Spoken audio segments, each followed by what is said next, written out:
एक 45 साल की महिला, हाइपरथायराइडिज्म है उस महिला को ऑलरेडी हाइपरथायराइडिज्म के लिए मेथिमेजॉल चल रहा है।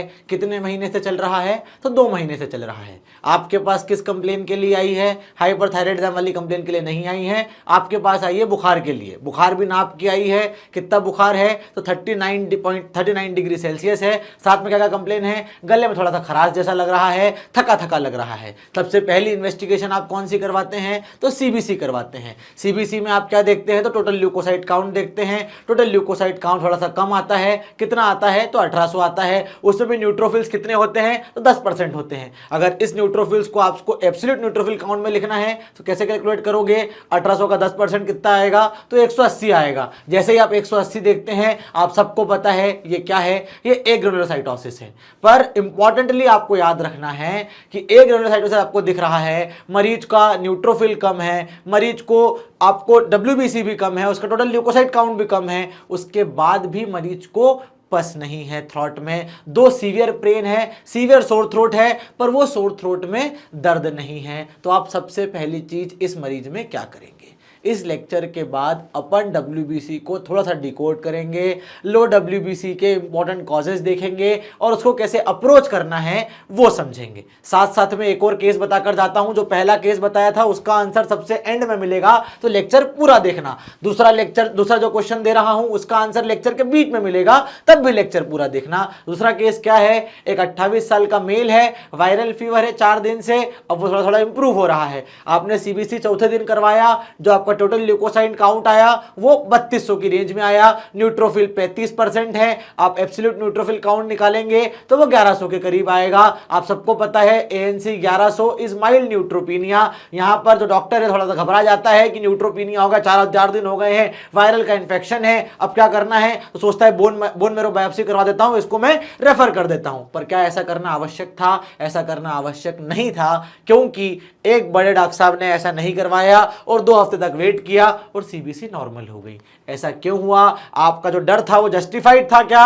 ये भी अपन इस लेक्चर में समझेंगे। तो सबसे पहले याद रखो, आप जब भी सीबीसी की रिपोर्ट करवाते हो आप हीमोग्लोबिन देखो, पर उसमें एक इंपॉर्टेंट चीज और देखना है, वो है डब्ल्यूबीसी। डब्ल्यूबीसी में आपको 2 चीजें डिकोड करना आना चाहिए, वो है ल्यूकोपीनिया और न्यूट्रोपीनिया। ल्यूकोपीनिया का मतलब क्या होता है? टोटल ल्यूकोसाइट काउंट 4000 से कम, टोटल डब्ल्यूबीसी कम है। कोई भी सेल लाइन कम हो सकती है, जरूरी नहीं है कि लिम्फोसाइट्स कम हो, कि बेसोफिल्स कम हो, कि इओसिनोफिल कम हो, कोई भी कम हो सकता है। ये ओवरऑल को शो करता है और लगभग यूजुअली इतना डेंजरस नहीं होता। पर कंट्रास्टिंगली न्यूट्रोपीनिया का मतलब क्या होता है? जब एब्सोल्यूट न्यूट्रोफिल काउंट 1500 से नीचे आ जाएं, स्पेसिफिकली न्यूट्रोफिल्स कम हो रहे हैं। न्यूट्रोफिल्स क्या काम में आते हैं भैया? सबसे पहले शरीर में कहीं भी इंफ्लेमेशन हो रहा है, सबसे पहले जाने वाले सिपाही, सबसे पहले जाने वाले खिलाड़ी कौन से हैं? तो वो न्यूट्रोफिल्स हैं। तो पहले फर्स्ट लाइन फाइटर्स अगर चले गए, इसलिए ये न्यूट्रोपीनिया थोड़ा सा डेंजरस होता है। तो ल्यूकोपीनिया मोटा मोटा इज डब्ल्यूबीसी कम, न्यूट्रोपीनिया इज न्यूट्रोफिल कम। दोनों में ज्यादा डेंजरस क्या है? तो न्यूट्रोपीनिया है, आपको आज से याद रखना है। उसके साथ साथ में इंपॉर्टेंट चीज एक और अगर एग्जांपल से समझाऊं मैं आपको, मैंने क्या बोला? फर्स्ट लाइन ऑफ डिफेंस क्या है? तो first line of defence neutrophils है। अगर इसको घर के तौर पे समझोगे, घर के सामने गार्ड है, अगर घर के सामने गार्ड ही नहीं रहा तो कोई भी चोर घुस सकता है, इसलिए आपका फर्स्ट लाइन क्या है? न्यूट्रोफिल है। इसलिए इंपॉर्टेंटली आपको अपना ध्यान किस पे केंद्रित करना है? जब भी आपके पास रिपोर्ट आए ऐसी, तो न्यूट्रोपीनिया पहचानने की कोशिश करो कि रिपोर्ट में कहीं न्यूट्रोपीनिया तो नहीं दिख रहा है। अब मैंने आपको न्यूट्रोपीनिया बोला, तो न्यूट्रोपीनिया की अलग अलग ग्रेड होती है, माइल्ड, मॉडरेट, सीवियर और एग्रेनुलोसाइटोसिस। मैंने बोला 1500 से नीचे एएनसी इज न्यूट्रोपीनिया, तो 1000 से 1500 के बीच में माइल्ड न्यूट्रोपीनिया। आपको उस केस में इन्वेस्टिगेट करवाना पड़ेगा और बराबर मॉनिटर करते रहना पड़ेगा। मॉडरेट मतलब 500 से 1000 के बीच में अगर एएनसी आया तो ये मॉडरेट ग्रेड का न्यूट्रोपीनिया है। इस केस में आपको डिटेल्ड वर्कअप करना पड़ेगा, क्लोज फॉलोअप रखना पड़ेगा। डिटेल्ड वर्कअप में बहुत सारी इन्वेस्टिगेशंस करवानी पड़ेंगी, पर वो इन्वेस्टिगेशन जबरदस्ती हर मरीज में नहीं करवा दोगे, पेशेंट्स को रिलेट करके करवाओगे। आगे समझाऊंगा कौन सी कब इन्वेस्टिगेशन करवाना है। फिर अगर neutrophil count ANC that is absolute neutrophil count 500 से कम आ जाए तो ये क्या है? ये सीवियर ग्रेड का न्यूट्रोपीनिया है। इसमें आपको उस मरीज को अर्जेंटली इवैल्यूएट करना है और शायद इस मरीज को आपको भर्ती भी करना पड़ सकता है। पर अगर एब्सोल्यूट न्यूट्रोफिल काउंट 200 से कम आ जाए तो ये क्या है, ये ए ग्रेनुलोसाइटोसिस है। आपके पास जो महिला आई थी पहले केस वाली, वो ए ग्रेनुलोसाइटोसिस में आपके पास आई थी। ये क्या है, एक तरीके की इमरजेंसी है। फिर से इमरजेंसी से डील कैसे करना है डॉक्टर साहब आप बताओ, इस इमरजेंसी से कैसे डील करना है वो अपन सब्सिक्वेंट स्लाइड्स में पढ़ेंगे। तो याद क्या रखना है कि माइल्ड से लेकर ए ग्रेनुलोसाइटोसिस तक ग्रेड होती है। माइल्ड वाला एसिम्प्टोमेटिक हो सकता है लंबे समय तक। सीवियर वाले में ध्यान रखना है, जैसे ही एब्सोल्यूट न्यूट्रोफिल काउंट, मैंने क्या बताया, सबसे पहले फाइटर्स होते हैं ये, जैसे ही एब्सोल्यूट न्यूट्रोफिल काउंट 500 से कम आ जाए तो देयर आर केसेस, आप देखेंगे कि मरीज जो है वो 1 से 2 हफ्ते में ही सीवियर लाइफ थ्रेटनिंग इंफेक्शन में आपके पास लैंड कर जाएगा और उसको आपको बचाना थोड़ा सा मुश्किल हो जाएगा। तो इसलिए एएनसी को ग्रेड करना सीखो और उसको फिर वैसे करके मैनेज करना सीखो। उसके बाद अगर एएनसी 200 से कम हो जाए, मतलब एक ग्रेनुलोसाइटोसिस हो जाए, तो कोई भी डिफेंस नहीं बचता है, फर्स्ट लाइन वाली डिफेंस खत्म हो जाती है। तो इसको ऐसा मान के चलो कि अगर आपको पेपर से भी कट लगा है तो उससे भी आपको सेप्सिस हो सकता है।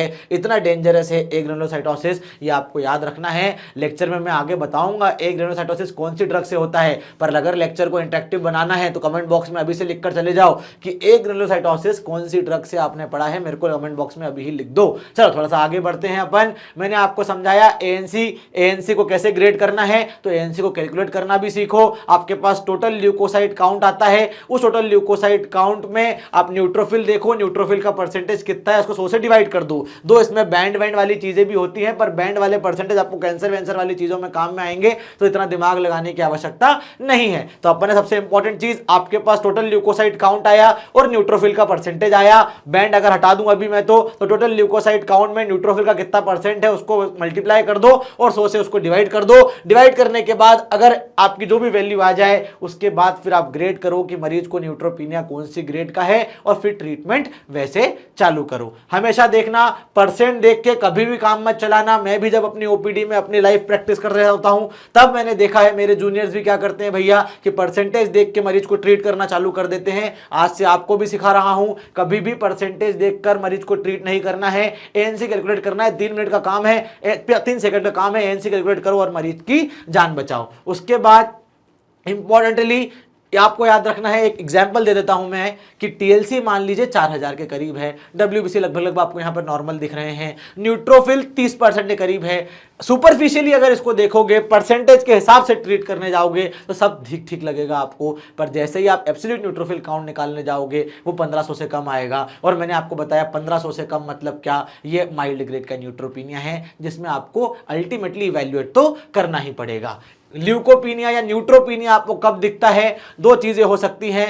एक एग्जांपल समझो, फैक्ट्री है, फैक्ट्री से सामान निकल रहा है और सामान टूट रहा है। अगर फैक्ट्री से कम सामान बने तब भी दिक्कत, या सामान बराबर बन रहा है तो टूट जाए तब भी दिक्कत। तो चीजें कब कम हो सकती है, डब्ल्यूबीसी कब कम हो सकते हैं, न्यूट्रोफिल कब कम हो सकता है, या तो फैक्ट्री सामान बनाना कम कर दे मतलब अंडर प्रोडक्शन करे, या सामान बराबर बना रही है फैक्ट्री पर किसी कारण से बाहर जाके वो सेल्स टूट रहे हैं। तो किस चीज में फैक्ट्री अंडर प्रोडक्शन करेगी, मतलब फैक्ट्री नहीं बनाएगी डब्ल्यूबीसी आपके, फैक्ट्री नहीं बनाएगी न्यूट्रोफिल आपके। तो drug is the most important cause जो आपको ओपीडी में याद रखना है कि ड्रग इंड्यूस्ड न्यूट्रोपीनिया या drug induced leukopenia is the most important thing which you have to remember. और कौन कौन से कॉजेस हो सकते हैं भैया, वायरल इंफेक्शन के कारण हो सकता है, B12 और फॉलेट डेफिशिएंसी के कारण हो सकता है, एप्लास्टिक एनीमिया में तो ऑफ कोर्स होगा ही होगा, और बोन मैरो इन्फिल्ट्रेशन में भी होगा। ये 2 कॉजेस में दिमाग लगाने की जरूरत नहीं थी, पर ये ऊपर के 3 कॉजेस, और उसमें भी सबसे इंपॉर्टेंट कॉज ड्रग इंड्यूस्ड आपको आज से याद रखना है। अगर आपके पास मरीज आता है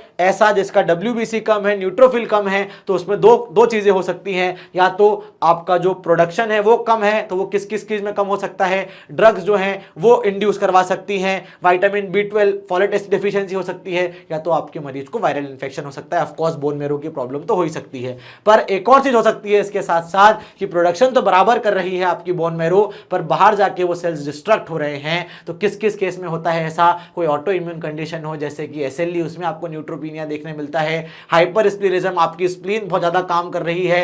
इंपॉर्टेंट चीज, severe sepsis, it is paradoxical effect, severe sepsis में भी आपको कम दिखते हैं WBCs और न्यूट्रोफिल्स। ये पैराडॉक्सिकल इफेक्ट होता है, डिस्ट्रक्शन हो जाता है इन सेल्स का, और ऑफ कोर्स कंजम्पशन अगर ज्यादा हो रहा है, ज्यादा जरूरत लग रही है अगर अपने को वर्कर्स की, तो आपको यहाँ पर भी सेल्स कम देखने मिलेंगे, प्रोडक्शन कम है और कंजम्पशन ज्यादा है, तो ऑफकोर्स ये भी डिस्ट्रक्शन का कारण है एक। तो याद रखना आज से जब भी कम आए आपके पास WBC या न्यूट्रोफिल, सबसे पहले देखना अंडर प्रोडक्शन तो नहीं है और साथ साथ में देखना डिस्ट्रक्शन तो नहीं है। अंडर प्रोडक्शन में क्या याद रखोगे, drug induced vitamin B12 deficiency, folate deficiency, virus का इन्फेक्शन।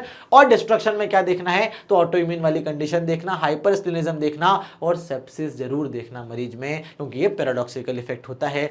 एक चीज जो लोग बार बार भूल जाते हैं, मैंने 2-3 बार एम्फेसाइज करी है कि ड्रग्स ड्रग्स ड्रग्स मरीज से जरूर पूछना।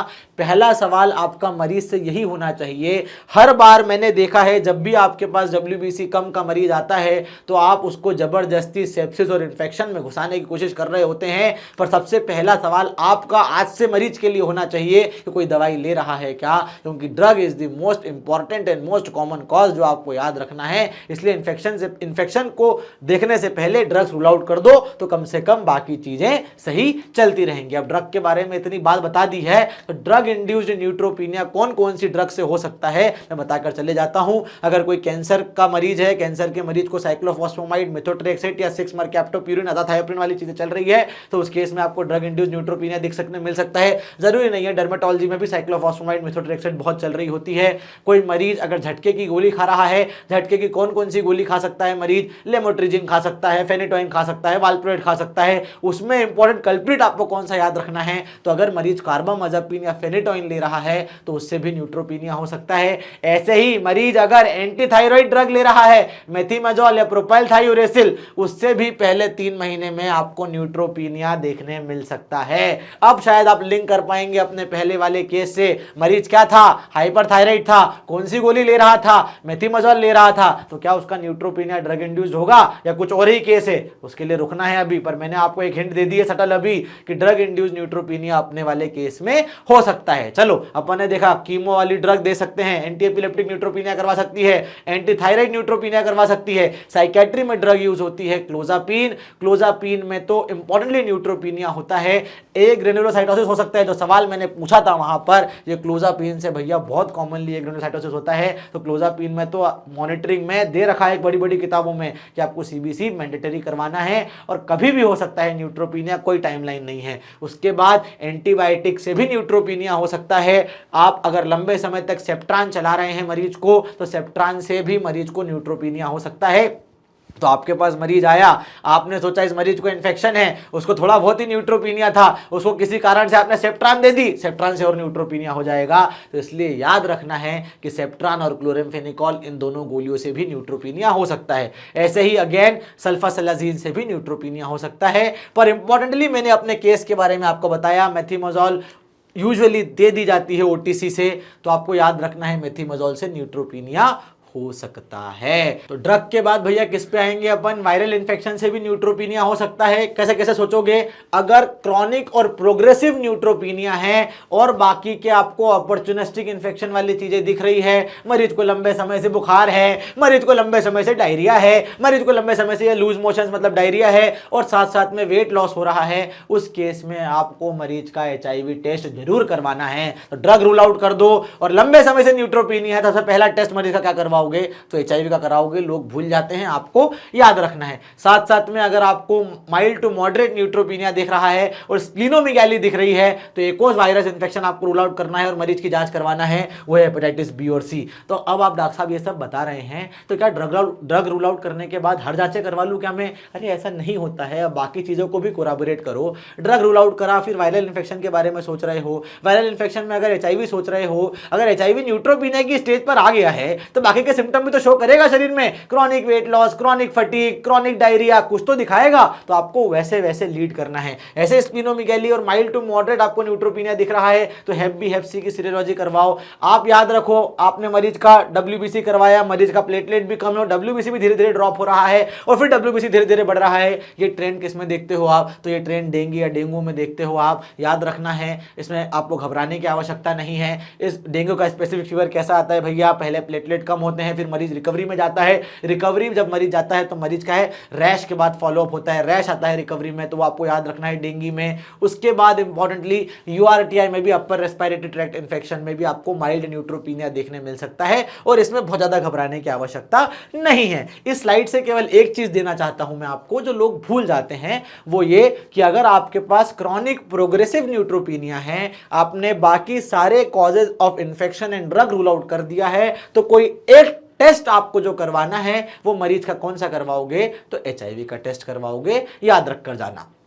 तो इंडिया में सबसे कॉमन क्या है भैया, तो वायरस का फीवर है, जिसमें क्या होता है 3 और 4 डे पे टीएलसी कम होता है, और इंपॉर्टेंटली वायरस का जो न्यूट्रोपीनिया होता है, वायरस का इन्फेक्शन भी होता है, उसमें बहुत ज्यादा आपको ट्रीट करने की जरूरत नहीं होती है। 2-1 हफ्ते तक इंतजार करो, 2 हफ्ते बाद मरीज का फिर से सीबीसी करवाओ, मरीज का सीबीसी कम हो जाएगा। तो जबरदस्ती घबराने की आवश्यकता नहीं है वायरस वाले इन्फेक्शन में, समय लगता है सीबीसी को नॉर्मलाइज होने में। तो दूसरा केस मैं आपको बता रहा था जिसमें मरीज को वायरल इन्फेक्शन था, उस वायरल इन्फेक्शन में जो टीएलसी है वो धीरे धीरे कम हो रहा था, मरीज 2 रिकवरी में है, फिर भी सीबीसी में टीएलसी स्टेबलाइज नहीं हुआ, तो डॉक्टर ने क्या सोच लिया कि बोन मेरो करवा दूं, और बड़े डॉक्टर साहब के पास भेज दिया। पर बड़े डॉक्टर साहब ने दिमाग लगाया, उनको ज्ञान था, क्या ज्ञान था कि 2 हफ्ते तक इंतजार करता हूं, 2 हफ्ते तक उन्होंने इंतजार किया, वापस सीबीसी करवाया, सीबीसी नॉर्मलाइज हो गया। तो अगर नॉर्मल वायरस का इंफेक्शन सोच रहे हो, यूआरटीआई वगैरह वाला, तो उस केस में घबराने की आवश्यकता नहीं है, 2 हफ्ते तक इंतजार करो, आपका सीबीसी नॉर्मलाइज हो जाएगा। आपको इन 2 हफ्तों में बाकी साइन एंड सिम्टम्स को देखना है। ऐसा नहीं है कि मरीज अगर सेप्सिस में लैंड हो रहा है या मरीज को कोई प्रॉब्लम हो रही है, आप कह रहे हैं कि डॉक्टर साहब ने पढ़ा दिया था कि 2 हफ्ते तक इंतजार करना, 2 हफ्ते तक इंतजार करो, ऐसा नहीं होता है। मरीज को भी कंटिन्यू आपको मॉनिटर करते रहना होता है। तो इंपॉर्टेंट कॉजेज मैंने आपको क्या बताया, वायरल इन्फेक्शन और ड्रग्स, और क्या बताया था, B12 और फॉलेट की डिफिशियंसी। तो B12 और फॉलेट की डिफिशियंसी में ऑफकोर्स आप अगर सीबीसी की रिपोर्ट देखोगे तो उसमें आपको हीमोग्लोबिन भी कम देखने मिलेगा, और एमसीवी देखोगे तो एमसीवी 100 से ज्यादा देखने मिलेगा। इंपॉर्टेंटली हिस्ट्री में आपको मरीज वेजिटेरियन वाली हिस्ट्री दे सकता है B12 डेफिशिएंसी के लिए, हाइपर पिगमेंटेशन ऑन नकल, गम्स एंड माउथ में आपको दिक्कत आ जाएगी। उसके बाद मरीज अल्कोहलिक भी हो सकता है, तो आपको ये याद रखना है, और फिर इसको भी एज ए दिमाग में रखना है कि न्यूट्रोपीनिया B12 और फॉलेट डेफिशिएंसी भी से भी हो सकता है। तो बाकी की चीजें मरीज की कोलैबोरेट करना है। इंपॉर्टेंटली ये सारे कौन से थे, अंडर प्रोडक्शन वाले कॉज थे। फिर मैंने डिस्ट्रक्शन वाले कॉज बताए थे आपको कि मरीज कहीं ऑटो इम्यून कंडीशन पे तो नहीं है, मतलब एसएलई वाला मरीज तो नहीं है। अब एसएलई वाला मरीज है तो ऑफकोर्स उसमें 3-4 चीजें देखोगे आप कि मरीज को ओरल अल्सर्स तो नहीं है, जॉइंट में पेन तो नहीं है, चमड़ी की अगर बात कर रहे हैं चमड़ी में मलार रैश तो नहीं है, डिस्क्वाइड रैश तो नहीं है, बाल तो नहीं जा रहे हैं, नाखून में कोई दिक्कत तो नहीं है, सांस लेने में कोई तकलीफ नहीं तो नहीं है। तो इसलिए आपको बाकी सारी चीजों को मेंटेन करके रखना है। उसके बाद हाइपरस्प्लिनिज्म में भी सिरोसिस है या पोर्टल हाइपरटेंशन है, उस केस में भी आपको इंपॉर्टेंटली याद रखना है कि न्यूट्रोपीनिया देखने मिल सकता है। WBC सेप्सिस में लो होते हैं तो इसका मतलब है कि आपकी बॉडी हाई रही है और it is not a good sign. तो आपको WBC इन सेप्सिस को प्रॉपरली मैनेज करना आना चाहिए। इंपॉर्टेंटली आपको B12 और फॉलेट डेफिशिएंसी में पेनसाइटोपिनिया देखने मिलता है, तो आप सबसे पहले पेनसाइटोपिनिया जब भी देखने मिले अल्कोहल और वेजिटेरियन वाली हिस्ट्री में, तो जबरदस्ती बोन मेरो मत करवा लेना, पेरिफेरल स्मीयर करवा के देख लेना। पेरिफेरल स्मीयर में आपको हाइपर सेगमेंटेड न्यूट्रोफिल वगैरह देखने मिल जाएंगे, तो आपको समझ में आ जाएगा कि हाँ ये मेगालोब्लास्टिक अनीमिया के कारण ही हुआ है। अब आपको ओपीडी में क्या करना है भैया, मरीज स्टेबल है या नहीं है ये देखना है, फेब्राइल है या नहीं है। अगर मरीज फेब्राइल है और स्टेबल नहीं है उस मरीज को एडमिट करो। क्यों? क्योंकि आपको फेब्राइल न्यूट्रोपीनिया की तरह उस मरीज को ट्रीट करना है। मरीज की ड्रग हिस्ट्री बराबर लेना है, एक एक गोली पूछना है। वो मरीज ओटीसी से कोई गोली ले रहा होगा, वो मरीज कोई दूसरी चीजों की दूसरी पैथी वाली गोली खा रहा होगा, सारी गोली उससे पूछना है। बीपी की गोली तो नहीं ले रहा है, कोई होम्योपैथ की गोली तो नहीं ले रहा है, कोई पेन किलर तो नहीं ले रहा है, सारी ड्रग की हिस्ट्री बराबर लेना है मरीज से। फिर उसके बाद ये रूल आउट करने के बाद वायरस में घुसो। वायरस में मैंने बोला अगर इंपॉर्टेंटली आपको कुछ समझ नहीं आ रहा है, सिम्टम्स दिख रहे हैं एचआईवी वाले, तो एचआईवी का टेस्ट जरूर करवाओ। अगर हिस्ट्री में गलती से वेजिटेरियन, अल्कोहलिक और WBC की रिपोर्ट में एनसीवी भी बढ़ा हुआ है तो B12 और फॉलेट डेफिशिएंसी भी एक कॉज हो सकता है। इंपॉर्टेंटली मैंने आपको बताया B12 फॉलेट डेफिशिएंसी में पेनसाइटोपिनिया देखने मिलता है। जैसे ही पेनसाइटोपिनिया देखो घबराना मत, पेनसाइटोपिनिया और एमसीवी मोर देन 100 सबसे पहले पेरिफेरल स्मीयर करवाओ, उसके बाद फिर आपको बोन मेरो बायोप्सी आखिरी में करवाना पड़ेगी, जबरदस्ती हर बार करवाने की आवश्यकता नहीं है। इंपॉर्टेंटली याद रखना, न्यूट्रोपीनिया वाले केसेस ये 2 स्टेप में ही सॉल्व हो जाते हैं। 2 एचआईवी वाले केसेस में कॉमन होता है, तो मैं कहूंगा इन 3 स्टेप में आपका काम हो जाएगा। आपको मरीज की वायरल सीरोलॉजी और ड्रग की हिस्ट्री आज से जरूर जरूर जरूर पूछना है। नेक्स्ट सेक्शन में जाऊं उसके पहले ही बता देता हूं, ये तो एक छोटा सा पार्ट है लेक्चर का, आपको ऐसे इंटरेस्टिंग लेक्चर्स और मिलते रहेंगे। 2 हफ्ते में एक बार आपकी फ्री लाइव क्लास भी होती है। तो जो भी लोग ये वीडियो देख रहे हैं अपने दोस्तों को शेयर करो ये वाला वीडियो भी, और आप लोग भी नोट कर लो, हफ्ते में एक बार यूट्यूब पर फ्राइडे के दिन लाइव क्लास होती है। आप वो लाइव क्लास में आकर कुछ अच्छी चीजें सीख सकते हैं और अपनी ओपीडी में आगे बढ़ सकते हैं। चलो मैंने आपको फेब्राइल न्यूट्रोपीनिया बताया, तो फेब्राइल न्यूट्रोपीनिया के बारे में थोड़ा बताकर चले जाता हूं मैं। अगर एएनसी लेस देन 500 है और साथ साथ में fever more then 38.3 degree Celsius है, एक ही एपिसोड का, पर अगर 38.3 डिग्री सेल्सियस नहीं है और एएनसी 500 से कम है, तो क्या उसको फेब्राइल न्यूट्रोपीनिया नहीं बोल सकते? अरे बिल्कुल बोल सकते हो। अगर fever more than equal to 38 degree Celsius है और 1 घंटे से बना हुआ है और उसका absolute neutrophil count less than 500 है, मतलब आपका मरीज फेब्राइल न्यूट्रोपीनिया में है। इस केस में याद रखना, जैसे ही फेब्राइल न्यूट्रोपीनिया है मतलब एएनसी 500 के नीचे आया, न्यूट्रोफिल मतलब पस, आप सबको पता है ऐसा ही पैथोलॉजी में सिखाया जाता है, पर न्यूट्रोफिल इतना कम हो गया है तो आपको पस देखने नहीं मिलेगा, क्लासिक इंफेक्शन के साइन नहीं देखने मिलेंगे, स्वेलिंग देखने नहीं मिलेगी, रेडनेस देखने नहीं मिलेगी, क्योंकि ये सारी चीजें कॉज करवाता है न्यूट्रोफिल, पर न्यूट्रोफिल का काउंट इटसेल्फ कम है। तो आपको याद रखना है कि फेब्राइल न्यूट्रोपीनिया में आपको जो चीजें दिखती हैं वो देखने नहीं मिलेगी, केवल एक ही चीज देखने मिलेगी, वो है एएनसी लेस देन 500 और दूसरा फीवर। तो आपको इससे पहचानना है, सिर्फ फीवर मिलेगा तो फीवर प्लस लो एएनसी मतलब 500 से कम आपके लिए इमरजेंसी है। क्या करना है? इंपॉर्टेंटली 1 घंटे का रूल फॉलो करना है। आपको ब्लड कल्चर निकालना है 2 साइड से, ये बड़े बड़े अस्पताल में करते हैं, बस आपको सिखा कर जा रहा हूं।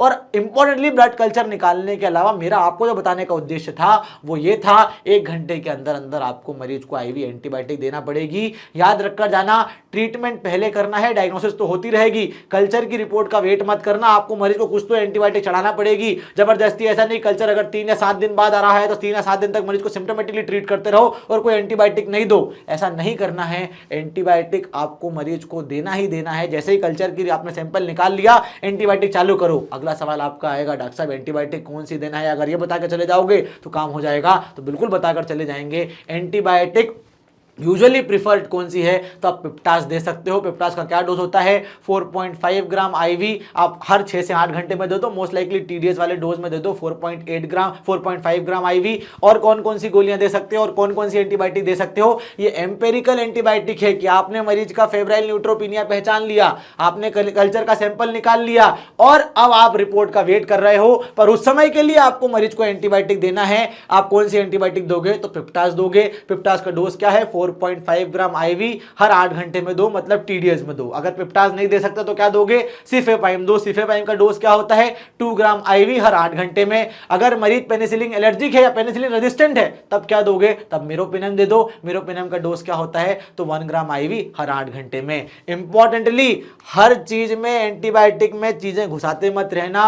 आपको अमाइनो ग्लाइकोसाइड को ऐड करने की जरूरत नहीं होती है हर बार। आप एम्पेरिकल एंटीबायोटिक अगर दे रहे हो तो कोई सी भी एक चुन लो, तब तक रिजल्ट नहीं तब तक देते रहो। जैसे ही रिजल्ट आया सेंसिटिविटी के हिसाब से मरीज की एंटीबायोटिक चेंज कर दो। मैंने क्या देखा है, लोग गलती करते हैं कि पिप्टास तो चलो दे देते हैं, पर साथ साथ में लोग वेनकोमाइसिन भी दे देते हैं। तो vancomycin is not a routine. तो वेनकोमाइसिन कब देना है? जब या तो आप सेंट्रल विनस कैथेटर का इन्फेक्शन सस्पेक्ट कर रहे हो, या स्किन एंड सॉफ्ट टिश्यू का इन्फेक्शन है, सेलुलाइटिस वगैरह वाली चीज, तब देना है। या तो मरीज हीमोडायनेमिक अनस्टेबल है, मतलब उसकी पेशेंट की अनस्टेबिलिटी है क्लिनिकली या लैब की रिपोर्ट्स में, साथ साथ में आपको लग रहा है कि हाँ नॉन एमआरएसए कॉलोनाइजेशन है, कंफर्म्ड है, और फिर साथ में ब्लड कल्चर अगर ग्राम पॉजिटिव कोकाई दिखा दे प्रिलिमिनरी, इसी केस में आपको वेनकोमाइसिन देना है। रेगुलरली आपको वेनकोमाइसिन नहीं देना है। रेगुलरली आपको केवल और केवल पिप्टास देना है। क्यों नहीं देना है वेनकोमाइसिन? बिकॉज नेफ्रोटॉक्सिसिटी हो सकती है और रेजिस्टेंस हो सकता है। दोनों चीजें आपका काम खराब कर देंगी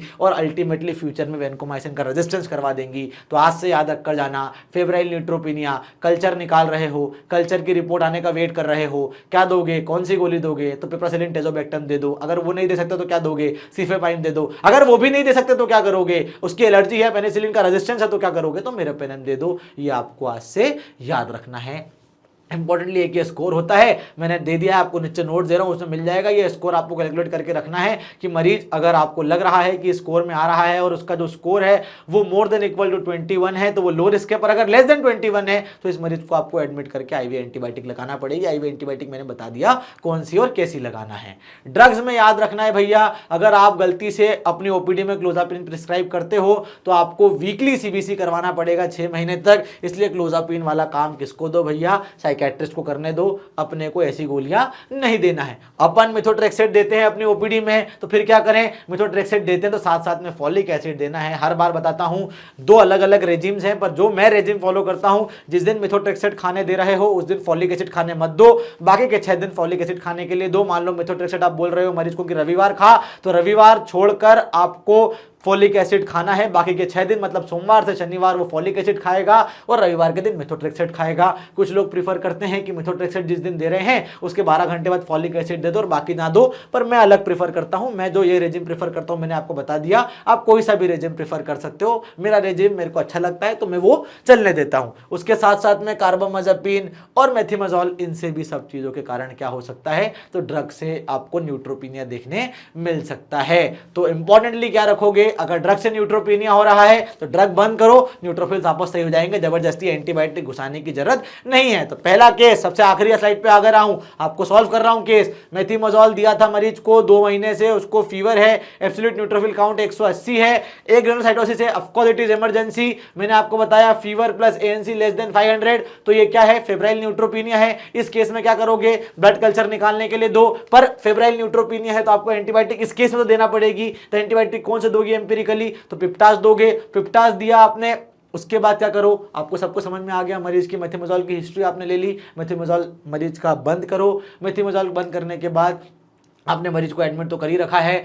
अगर और धीरे धीरे गिरते जा रहा है न्यूट्रोफिल तो उसको जीसीएसएफ देना पड़ सकता है। और आप क्या एक्सपेक्ट कर सकते हो कि जैसे मेथिमाजोल बंद किया, बराबर पिप्टास दिया, आपका मरीज 1 से 2 हफ्ते में ड्रग विड्रॉ करने के बाद नॉर्मलाइज हो जाएगा। तो ड्रग इंड्यूस्ड टॉक्सिसिटी या नेट्रोपीनिया इज ट्रीटेबल। आपको मरीज को ड्रग स्टॉप करना है और रिकवरी का वेट करना है। तो आज से क्या सीख कर जाना, ल्यूकोपीनिया हमेशा न्यूट्रोपीनिया जैसा नहीं होता, हमेशा आपको एएनसी कैलकुलेट करना है। पहला सवाल कौन सा पूछोगे आज से, तो कौन सी दवाई लेता है ये पूछोगे।